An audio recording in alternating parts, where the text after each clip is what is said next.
Bonjour à tous et bienvenue sur boursicoté.com pour cette nouvelle analyse technique Forex, matières premières et crypto-monnaie. Avec une paire de devises euro-dollar qui a du mal ici à franchir cette zone des 1.0880. Nous avons eu donc cette dynamique baissière qui est venue chercher un objectif à 1.08, on l'a même légèrement enfoncé avant de commencer à rebondir. Cet objectif était lié à un double top qui vous avait été signalé en temps utile. Par contre, ce que l'on peut observer, c'est que lorsque l'on arrive ici sur cette moyenne mobile 20 exponentielle, ici, donc cette moyenne mobile 20 en trait pointillé et rouge, sur la zone des 1.0880, eh bien le rebond ici se transforme en phase de neutralisation. Donc cela va dans le sens eh bien, que ce mouvement pourrait n'être qu'un rebond technique, ce qui veut dire que la dynamique dominante reste baissière et pourrait nous confirmer un objectif de poursuite en direction des 1.0730.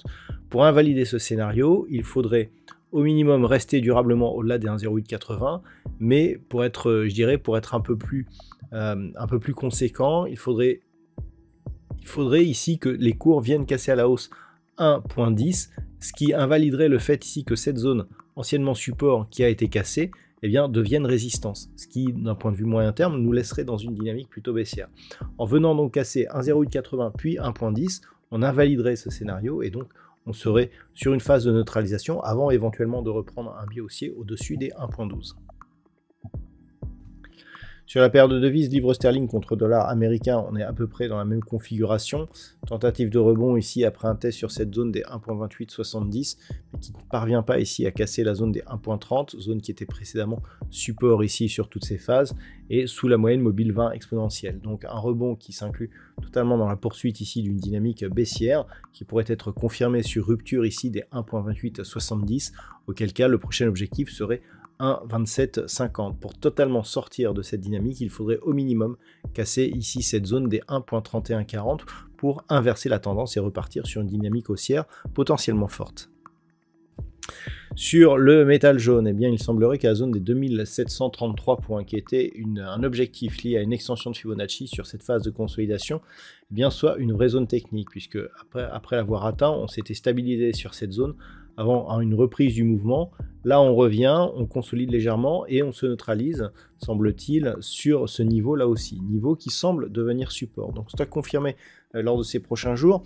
D'un point de vue global, on reste dans une dynamique haussière, donc portée par un mouvement qui a démarré donc, durant le mois de juillet. On voit bien ici que les contacts sur la moyenne mobile 20 exponentielle, ici en pointillé rouge, eh bien, donnent de très bons points d'entrée sur cette tendance.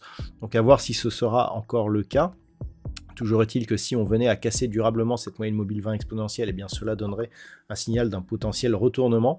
Mais actuellement, comme on est toujours au-dessus, eh bien on peut considérer que nous sommes dans une phase de consolidation qui s'inclut totalement dans la poursuite de cette dynamique et donc que l'orientation reste haussière avec bien là des objectifs qui sont difficiles à quantifier par le fait que nous sommes sur des niveaux qui n'ont jamais été cotés.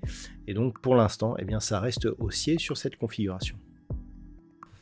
Sur le pétrole, on continue à remonter un petit peu, mais ça semble timide. Alors, on a comblé ce gap qui s'était ouvert en début de semaine dernière. On est venu tester ici la zone des 67,50 avant de remonter. Alors, jusqu'à la semaine dernière, on était toujours sous la moyenne mobile 20 exponentielle.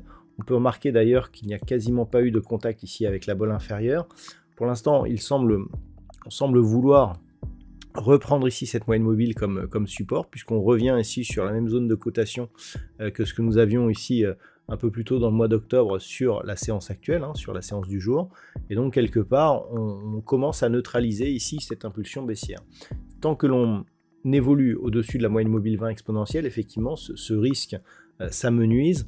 On pourrait même inverser la tendance. Alors, les signaux d'inversion de tendance sont relativement éloignés, puisqu'il faudrait venir au minimum au contact de la bande de Bollinger supérieure, voire casser ici le point haut de cette bougie qui se situe sur des niveaux proches des 78 $ le baril.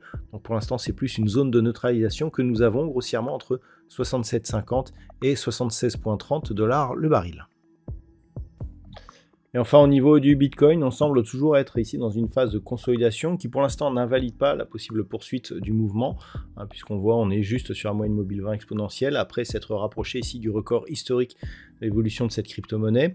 Par contre, la rupture ici de la résistance oblique, hein, qui définissait la phase de consolidation moyen terme, semble être assez friable, donc tout cela semble être assez fragile, hein.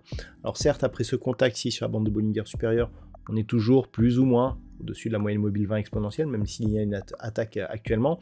Mais en tout cas, on semble avoir perdu la dynamique, hein. On le voit même sur la cotation du week-end, hein, puisque le Bitcoin cote ici le samedi et ici le dimanche.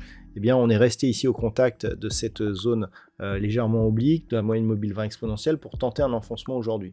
Donc, globalement, tant que l'on est au-dessus des 67 100, voire au-dessus ici de cette double zone de contact qui se situe sur des niveaux proches des 67 750, eh bien, nous avons une dynamique qui se stabilise, mais qui, dans le fond, reste sur un mouvement positif, qui serait totalement validé par la rupture ici de la zone des 74 000 $ pour un Bitcoin.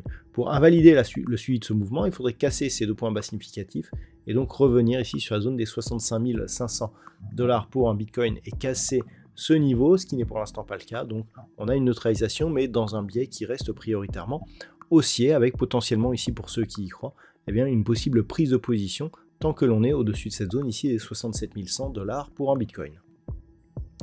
Voilà donc ce que l'on peut dire sur cette analyse Forex, matières premières et crypto-monnaie. Eh bien, je vous souhaite de passer une très bonne soirée. On se retrouve dès demain pour d'autres analyses techniques, toujours sur le site boursicoté.com.